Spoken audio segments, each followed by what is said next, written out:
So you want to put some R134A refrigerant into your classic vehicle there. Just pick yourself up an adapter, grab yourself one of these little cans here, and this gauge. And away you go. You'll be able to read the pressure on the low side. There are some things that can be a problem. Some guys say you need to be able to check the pressure on the high side, so you're not creating problems. Some people say, this can, if you don't empty it completely, well, what happens to the rest of it? Ends up in the atmosphere. It could be an issue. What happens to this stuff that's in there and you put in too much and you got to take some out and you decide to bleed the system off yourself? Well, you're going to upset Greta and all that good stuff. So maybe this isn't a great thing for the do-it-yourselfer. I'm going to do it. I don't know if I would do what I'm going to do all the time, but I don't know, grab some popcorn and see what I'm about to do anyway. Here we go. Let's do it.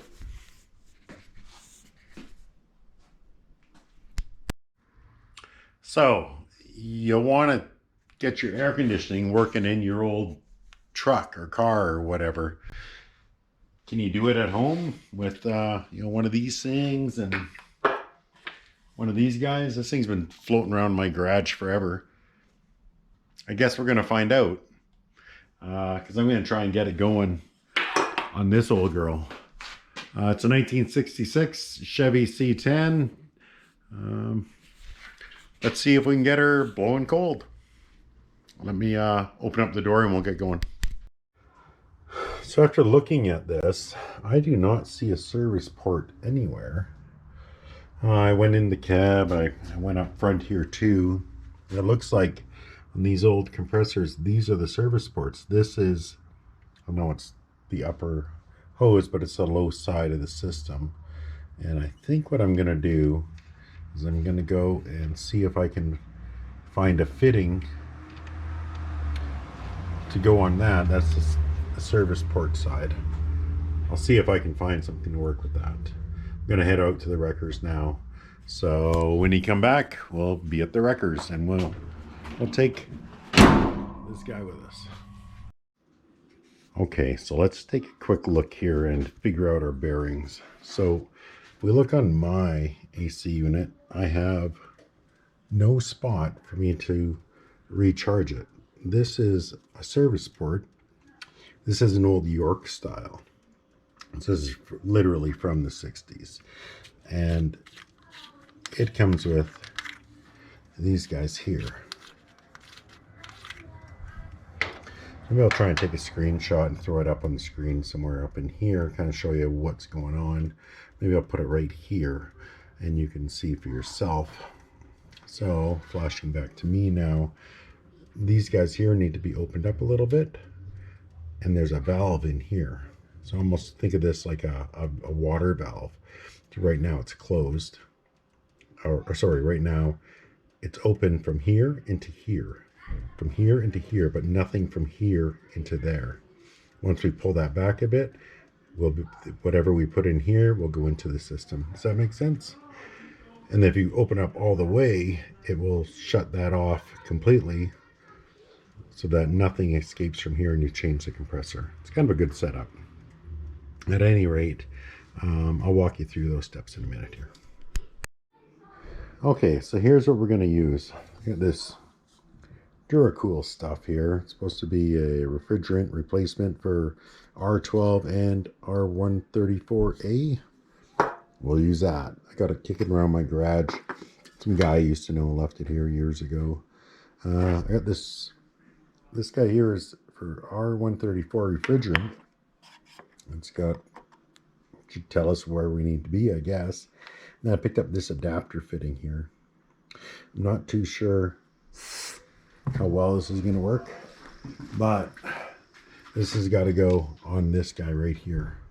That's my low pressure side, and that comes from inside. So it returns back to the compressor. We get some compressing going on, and she kicks out to the front. Pretty straightforward stuff. So I'm going to tighten this up, and then we're going to we'll get the canister hooked up, and then we'll back these off. I'll be right back. Okay, so now just want to set this up. So we want to back this guy out all the way, and we'll twist that guy on the can just like that. Okay, then we can hook this guy up on the port just like that. Okay, so you see that's on the port like that. Gee, we can see our gauge there. I am going to go and start the truck.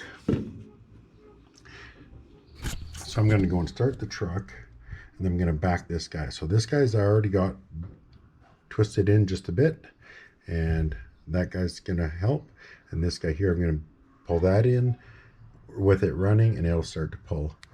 I really wish I seen some pressure there, but I don't see any. That sucks. Let me try and turn that just a bit.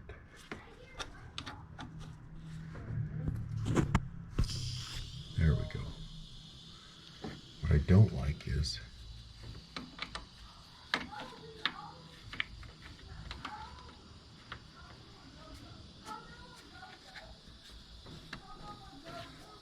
I can hear it leaking. Oh, and it just went down to 0.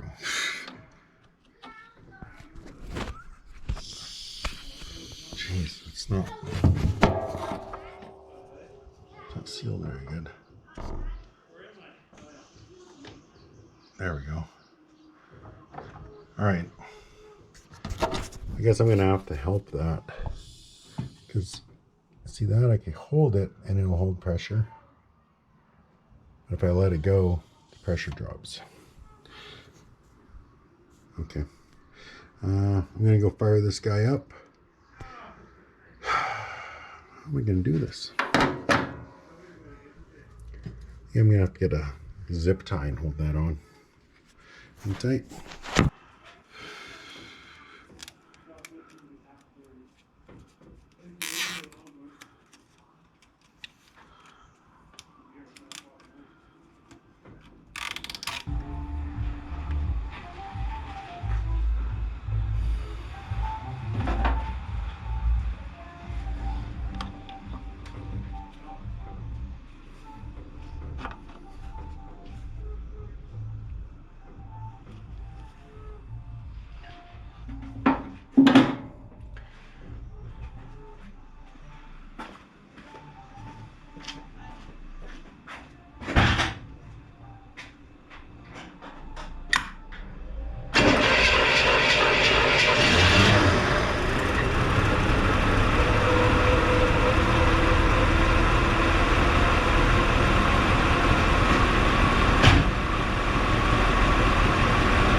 Okay. Well, there you have it. So we dumped that one in there.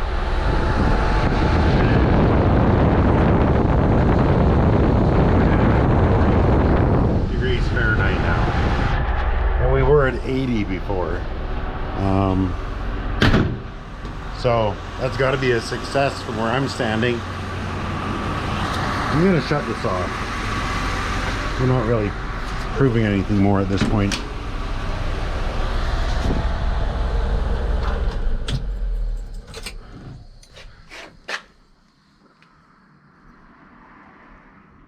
Yeah, I don't know if you can even see that. Yeah, we're down to 40. So we dropped 20 degrees Fahrenheit on that, which is pretty awesome. So yeah. Again, this is a York compressor. I don't know if you have that exact style or not. If you do,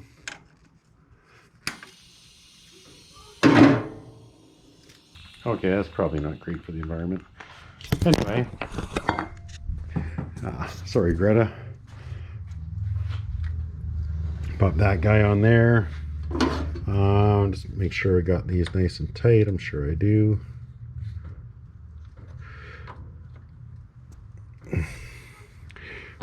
We'll throw these caps on. We're going to call this done, and now I have AC, and you know, cost me nothing because I had this stuff floating around the garage. However, for you, it's, I don't know, what, 30-40 bucks maybe less, I don't know. Anyway, the things you need to know: your low pressure, that's one that comes from inside the cab. High pressure, that's the guy heading out here, out to the front. This adapter, I just bought at Canadian Tire. I'm sure you can get that at Pep Boys. I don't know, whatever you guys got down there in the States. It cost me $7. So that's nothing. And that just threaded right on there. And away I go. I could dump that guy in there. I did have some issues with the coupler and this not marrying well. But that's got, not too sure to blame this or that coupler. But whatever, we're able to work around it. We're now blowing 20 degrees cooler. Hey man, I'll take that. I never had a vehicle this old with working AC, so I think that's pretty cool. If you have a York, this is how you do it. If you got another system, you'll probably still want that guy. You just got to make sure you put it on the right line and do the exact same thing. It all works the exact same way from everything I've seen. I hope this helped you out. If it did, maybe consider subscribing. If it didn't, hey, consider subscribing. Maybe I got other ideas. Probably not. But yeah, thanks for hanging out. Appreciate it. And we'll see you on the next one.